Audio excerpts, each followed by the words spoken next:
Hello दोस्तों, मैं पूनम शाह उम्मीद क्लासेस के यूट्यूब चैनल पे आप सभी का दिल से स्वागत करती हूँ। सभी जल्दी जल्दी लाइव जुड़ जाइए क्योंकि कन्फ्यूजेबल वर्ड्स का कन्फ्यूज़न करना है दूर। तो क्यों कर रहे हो भाई आप लोग देरी? जल्दी जल्दी जुड़ जाइए उम्मीद क्लासेस से। और जो भी स्टूडेंट्स गवर्नमेंट एग्ज़ाम की तैयारी कर रहे हैं, क्योंकि ये वर्ड्स जो हैं आपको पूछे जाते हैं, 4 ऑप्शंस में आपको दिए जाते हैं, इनकी मैं आपको प्रैक्टिस भी करवाऊंगी कि एग्ज़ाम में किस तरह से क्वेश्चन आपको पूछे जाते हैं। तो चलिए दोस्तों, जो भी एग्ज़ाम्स की तैयारी कर रहे हैं वो सभी उम्मीद क्लासेस से जुड़े रहिए क्योंकि ग्रामर प्लस वोकैब की जिम्मेदारी भाई हमारी है, हम करवाएंगे आपको। ठीक है, अब देखिए, अगर आपने उम्मीद क्लासेस के YouTube चैनल को सब्सक्राइब नहीं किया है तो सब्सक्राइब करें और बेल आइकन पे क्लिक करें। साथ ही साथ में उम्मीद क्लासेस के टेलीग्राम चैनल को आप ज्वाइन कीजिए और कॉन्टेक्ट नंबर सेव नहीं किया है तो सेव कर लीजिए ताकि आपको कोई भी डाउट हो, कोई गाइडेंस की ज़रूरत हो, आगे आपको क्या करना चाहिए, उसके लिए भी आपको ये नंबर सेव करने हैं। ठीक है दोस्तों, सेशन को लाइक ज़रूर कर देना और कमेंट करके ज़रूर बताना आपको सेशन कैसा लगा। तो चलिए देखो, पहला जो वर्ड है आपका वो है ऑल्टरनेट और ऑल्टरनेटिव। दोनों में डिफरेंस क्या होता है? दोनों में डिफरेंस क्या होता है? तो ऑल्टरनेट जो होता है वो यूज किया जाता है एज एन एडजेक्टिव और ऑल्टरनेटिव जो होता है वो नाउन के रूप में भी होता है और एडजेक्टिव के रूप में भी होता है, यानी कि विशेषण के रूप में भी होता है और संज्ञा के रूप में भी होता है। ठीक है, तो अब आप देखिए इसका मीनिंग क्या होगा। ऑल्टरनेट और ऑल्टरनेटिव लगता तो है एक जैसे ही है लेकिन इनके मीनिंग अलग अलग है। अब देखिए कैसे हैं मीनिंग अलग अलग इनके। मीनिंग है इसका वन आफ्टर अनादर। क्या मीनिंग है? वन आफ्टर अनादर, यानी कि एक को छोड़कर एक। ठीक है, ऑल्टरनेट डेज क्या बोलते हो? ऑल्टरनेट डेज बोलते हो, एक दिन छोड़ के एक दिन। ठीक है, तो अब देखिए इसका एग्जाम्पल क्या होगा। तो एग्जाम्पल देखिए, the weather tends to alternate. क्या आ जाएगा? Alternate, one day it rains, एक दिन बारिश होती है, and next it is sunny, दूसरे दिन गर्मी वाला दिन होता है। ठीक है, तो ऑल्टरनेट का यूज करते हैं एक दिन छोड़ के एक दिन। जबकि ऑल्टरनेट का मतलब क्या होता है? ऑल्टरनेट का मतलब होता है आपका अवेलेबल इंस्टीड, यानी कि कोई भी विकल्प। बोलते हैं ना, यू हैव 2 ऑल्टरनेटिव्स, आपके पास 2 विकल्प है। ठीक है, तो अब देखिए इसका एग्जाम्पल है इसका, you have the alternative of riding और वॉकिंग। तुम्हारे पास 2 विकल्प है, या तो तुम राइड कर लो या तुम वॉकिंग कर लो। अब देखिए पहले वाला जो एग्जाम्पल है इसमें आपका क्या आएगा? An dash is to provide physical protection to the fibre cabling in form of a steel tube.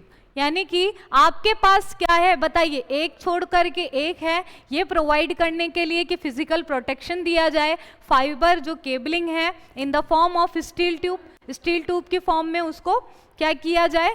Fibre cabling की जाए। या फिर अब दूसरा क्या विकल्प है, तो यहाँ पे सेंस किसका आ रहा है? चॉइसेस का आ रहा है, तो एन ऑल्टरनेटिव क्या हो जाएगा? एन ऑल्टरनेटिव हो जाएगा। Is it clear? अब देखिए जो नेक्स्ट एग्जाम्पल है वो बताइए आप। She was asked to attend on dash days. तो अभी मैंने बताया, बोलते हैं ना कि मैं ऑल्टरनेट डेज आते हैं, कई बच्चे बोलते हैं ऑल्टरनेटिव डेज, जबकि वो गलत है बिल्कुल। आपको क्या यूज करना ऑल्टरनेटिव की जगह? ऑल्टरनेट। और ऑल्टरनेट का मतलब ही क्या होता है? एक छोड़ करके एक, और टिव हो जाएगा तो विकल्प। ठीक है, अब देखिए नेक्स्ट वाला जो है आपका वो क्या है? एक है अमोरल और एक है इमोरल। दोनों में क्या डिफरेंस होता है? तो अमोरल वो होता है जिसमें कोई मॉरल सेंस है ही नहीं। अब मॉरलिटी क्या होती है? जो ये बताता है कि क्या सही है क्या गलत है, तो उसके अंदर यही नहीं पता, उसको यही नहीं पता क्या सही है क्या गलत है, जिसे हम बोलते हैं सदाचारहीन बोलते हैं। अब देखिए इसका एग्जाम्पल क्या हो जाएगा। इसका जो एग्जाम्पल देखिए, an amoral person, An amoral person is one who does not know the difference between right or wrong। जो मैंने अभी आपको बताया कि एक एमोरल पर्सन वो व्यक्ति होता है जिसको सही और गलत का में अंतर ही नहीं पता, उसे बोलते हैं अमोरल पर्सन। ठीक है। अब देखिए इमोरल का मतलब क्या होता है। देखो इन दोनों की फॉर्म्स तो क्या होती है, एडजेक्टिव ही होती है। तो इमोरल का मतलब होता है not conforming to moral standard, जो अनैतिक है, जो लोगों की नज़र में गलत है।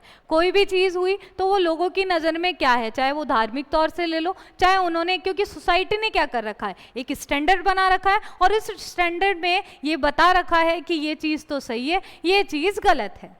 समझ में आ रहा है, ठीक है। तो अब देखिए इसका example, many religious consider lying and cheating to be immoral, यानी कि बहुत सारे रिलीजन्स, बहुत सारे धर्म हैं, वो ये बताते हैं, कंसीडर करते हैं कि झूठ बोलना, चीटिंग करना क्या है, अनैतिक माना जाता है, गलत माना जाता है। ठीक है। तो मॉरलिटी, इमोरल का मतलब क्या होता है और इमोरल पर्सन का मतलब क्या होता है। तो इमोरल पर्सन वो पर्सन होता है जिसे सही और गलत का तो पता है, लेकिन वो चीजें गलत तरीके से कर रहा है, उसको पता है क्या सही है क्या गलत है। जैसे अमोरल की मैं बात करूं तो एक बच्चे को ले लो, एक बेबी को ले लो, कि वो एक अमोरल पर्सन होता है, क्यों, क्योंकि उसे पता ही नहीं है। और अभी मैं आपकी बात करूं तो आपको पता है, लेकिन फिर भी आप गलत तरीके से करो तो वो इमोरल में आ जाता है। तो एक थिक लाइन डिफरेंस है दोनों में। ठीक है। तो अब मुझे फर्स्ट में बताइए एग्जाम्पल में क्या आएगा। He is an dash selfish person pursuing his own goals. बताइए वो पर्सन कैसा है। तो यहां पर आपका आ जाएगा वो पर्सन कैसा है, इमोरल है, उसे पता ही नहीं है, वो तो सेल्फिश है, अपने काम से काम, आप क्या अपने ध्यान से ध्यान, तो अमोरल आ जाएगा। दूसरा वाला देखिए आप, इसमें all these incidents are illegal, जो भी घटनाएं हुई है वो अवैध तो है ही, साथ ही साथ में कैसी है, इमोरल भी है, अनैतिक भी है, इमोरल एक्ट्स। नेक्स्ट वाला देखिए, अब देखिए इसमें an dash person knows the difference but does wrong anyway, पता तो है उस पर्सन को कि क्या गलत है क्या सही है, फिर भी वो गलती तो कर रहा है, तो इसका मतलब वो पर्सन कैसा हो गया, इमोरल हो गया। क्लियर है। तो एक तो इंटेंशन है और एक अनइंटेंशनल है, एक तो क्या है, इंटेंशनली है और एक अनइंटेंशनली है। तो दोनों में डिफरेंस आपको समझ में आया इसका। अब देखिए नेक्स्ट, उम्मीद क्लासेस को, चैनल को अगर आपने सब्सक्राइब नहीं कर रखा है तो सब्सक्राइब करें और बेल आइकन पे ज़रूर आप क्लिक करें ताकि लेटेस्ट अपडेट्स आपको मिलते रहे और लाइव क्लास आप अटेंड करें, क्योंकि रिकॉर्डेड में क्या होता है कि बच्चे देखते भी है, बच्चे नहीं भी देखते हैं, और लाइव आप अटेंड करेंगे तो आपका एक्टिव पार्टिसिपेशन बहुत ही बढ़िया रहेगा। ठीक है। तो उम्मीद क्लासेस के चैनल को आपको सब्सक्राइब करके रखना है, ये जानने के लिए कि उम्मीद क्लासेस के चैनल पर जो जनरल साइंस है वो कौन पढ़ाएगा। तो एलडीसी, स्टेनो और जूनियर अकाउंटेंट का जो बैच हम स्टार्ट करने वाले हैं, तो उसमें ये फैकल्टी जो भी आएंगे वो पढ़ाएंगी जनरल साइंस। तो इसी के लिए आप लोग बने रहिए, आपको बता दिया जाएगा कौन पढ़ाएगा, और बहुत अच्छा उनको एक्सपीरियंस भी है, तो आप लोगों को बता दिया जाएगा। अब देखिए नेक्स्ट है एंटिक्स और एंटिक्स, दोनों में डिफरेंस क्या होता है। एंटिक्स और एंटिक बहुत बार सुना भी होगा, ये तो एंटिक्स है। ठीक है। तो अब देखिए ये जो एंटिक है ये तो है विशेषण, एडजेक्टिव, और ये जो एंटिक्स है ये एडजेक्टिव भी हो सकता है और नाउन भी हो सकता है। तो एंटिक्स क्या बोलते हैं कि बोलते हो ना आप कि ये तो एंटिक है भाई, तो एंटिक्स वो होते हैं कि कुछ ट्रिक या कुछ ऐसा प्रैंक करना जिससे कि सामने वाले को हंसी आ जाए, तो हंसाने के लिए जो की गई हरकत होती है उसे बोलते हैं हम एंटिक्स। अब एग्जांपल देखो, her antics brought a smile to my face, मतलब वो जो हरकतें करता है या करती है तो उससे वो जो हरकतें करती है वो मेरे चेहरे पर स्माइल लेकर के आ जाती है। अब दूसरा एंटिक देखो, जो आपकी एंशियंट पीस ऑफ आर्ट है, प्राचीन कला की जो वस्तुएं होती है उसे हम बोलते हैं एंटिक। ठीक है। तो अब देखिए इसमें example, they gave me an antique watch, तो एंटिक मतलब बिल्कुल अनोखा, अलग। अब देखिए फर्स्ट वाले एग्जाम्पल में, there dash never fail to amuse, there, अब बताइए क्या आएगा, एंटिक्स आएगा या एंटिक आएगा। तो अम्यूज का मतलब क्या होता है, मनोरंजन करना, तो क्या आ जाएगा यहाँ पर आपका एंटिक, सी वाला आ जाएगा, देयर एंटिक्स। ठीक है। Their antics never fail to amuse, ठीक है, बिल्कुल करेक्ट है आपका।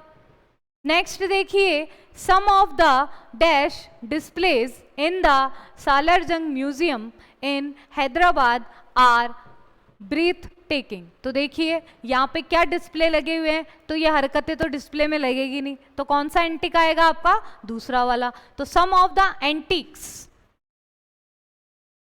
Antics displays, some of the antiques displays in the museum. ठीक है, नेक्स्ट वाला देखिए, अप्रेज और अप्रेज। अप्रेज और अप्रेज दोनों ही क्या होती है, वर्ब होती है।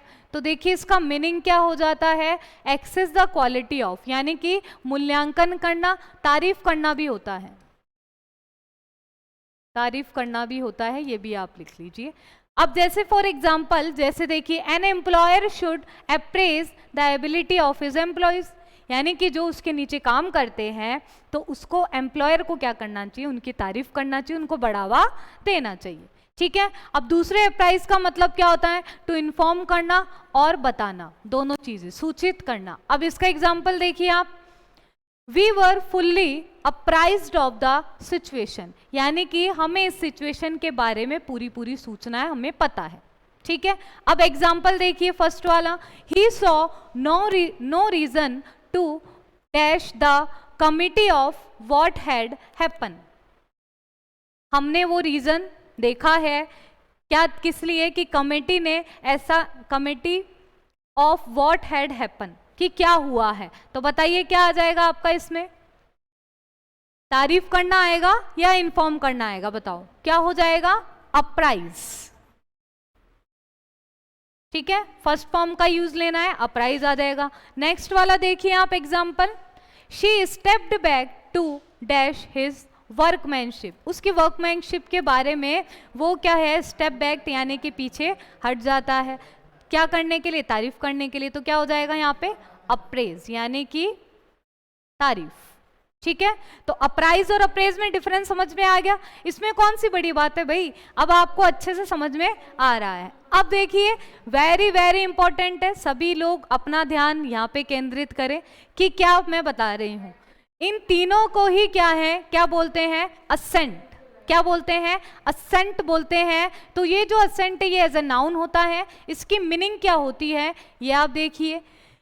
असेंट का मतलब है ऊपर की ओर चढ़ना, असेंट का मतलब है आप ये जो पहाड़ी है और इसके ऊपर ये चढ़ रहे हो, ठीक है। असेंट का मतलब ऊपर चढ़ना, टू क्लाइम और एक्ट ऑफ राइजिंग, जिसको कहते हैं हम चढ़ाई, और एज ए नाउन ये यूज लिया जाता है। इस असेंट को बोलते हैं मंजूरी, ऑफिशियल एग्रीमेंट टू समथिंग, यानी कि आधिकारिक जो स्वीकृति मिल जाती है, जैसे कोई एक्ट बनाया जाता है, कोई बिल पास किया जाता है, तो उस पर प्रेसिडेंट की क्या होती है, असेंट मिलती है, मंजूरी मिलती है, स्वीकृति मिलती है आधिकारिक रूप से। और ये जो असेंट होता है, बोलते हैं ना इसका असेंट सही नहीं है, असेंट का मतलब क्या होता है, लहजा, यानी mode of pronunciation of language, बोलने का तरीका। सबका अलग अलग असेंट होता है, जैसे कोई हरियाणा का साइड का होगा उसका असेंट अलग होगा, उसका लहजा बात करने का अलग होगा, कोई पंजाबी है उसका बात करने का अलग होगा, कोई राजस्थानी उसका बात करने का लहजा अलग होगा। तो वो असेंट कौन सा होता है, ACCENT, और ये भी एज ए नाउन होता है आपका। ठीक है, अब फर्स्ट वाला देखिए, मुझे बताइए, द एरोप्लेन होगा, ये में मिस्टेक है, इसको सही कर लीजिए, एरोप्लेन होगा, ये क्या है, टाइपिंग मिस्टेक हो चुकी है, कोई बात नहीं। तो क्या हो जाएगा, the aeroplane began its dash into sky, तो उस पर स्काई की तरफ क्या कर रहा है, चढ़ाई कर रहा है। तो कौन सा एसेंट आ जाएगा आपका, बताइए, जल्दी से आप लोग कमेंट भी करते रहिए भाई, सोना नहीं है हमको। तो क्या हो जाएगा, इट्स असेंट। ठीक है, अब नेक्स्ट वाला एग्जांपल देखिए, उसमें बताइए क्या आएगा, her dash gave us permission to close the deal. अब परमिशन आ रहा है, इसका मतलब किसकी बात कर रहा है, असेंट की बात कर रहा है। तो her assent gave us permission to close the deal. Is it clear. अब नेक्स्ट देखिए, शी इज एन इंडियन, वो इंडियन है, but she speaks with an impeccable English, क्या आ जाएगा? असेंट, यानी कि उसके असेंट से वो लग नहीं रही कि भाई वो इंडियन है, तो उसका असेंट कैसा है? बिल्कुल इंग्लिश असेंट बहुत ही अच्छा है, इंग्लिश लहजे में वो इस तरह से बात कर रही है, ठीक है, बहुत ही बढ़िया तरीके से। तो दोस्तों आपको ये कन्फ्यूजेबल वर्ड्स कैसे मिले और कैसे लगे, ये आप लोग मुझे कमेंट करके ज़रूर बताइए कि मैम हमारा डाउट हो गया है क्लियर, सारा कन्फ्यूज़न हमारा हो गया है दूर। और ये जूनियर अकाउंटेंट की भर्ती के लिए जो मैंने नोटिफिकेशन का बनाया हुआ है, कितने पद निकलेंगे, क्या योग्यता है, क्या इसका सिलेबस होने वाला है, ये भी आप लोग ज़रूर देखें, क्योंकि बच्चे सिलेबस ही नहीं देखते, तैयारी करने में जुट जाते हैं लेकिन सिलेबस का पता ही नहीं है। तो चलिए, संपूर्ण जानकारी आपको उम्मीद क्लासेस के चैनल पे मिल जाएगी। और आप लोगों का बहुत बहुत धन्यवाद जो इतने अभी तक आप बने रहिए पूरी क्लास में, और कमेंट्स आप लोगों ने किए बहुत बढ़िया तरीके से। लाइक ज़रूर कर दीजिए, कमेंट करके बताइए सेशन आपको कैसा लगा। Good night all of you, thank you so much.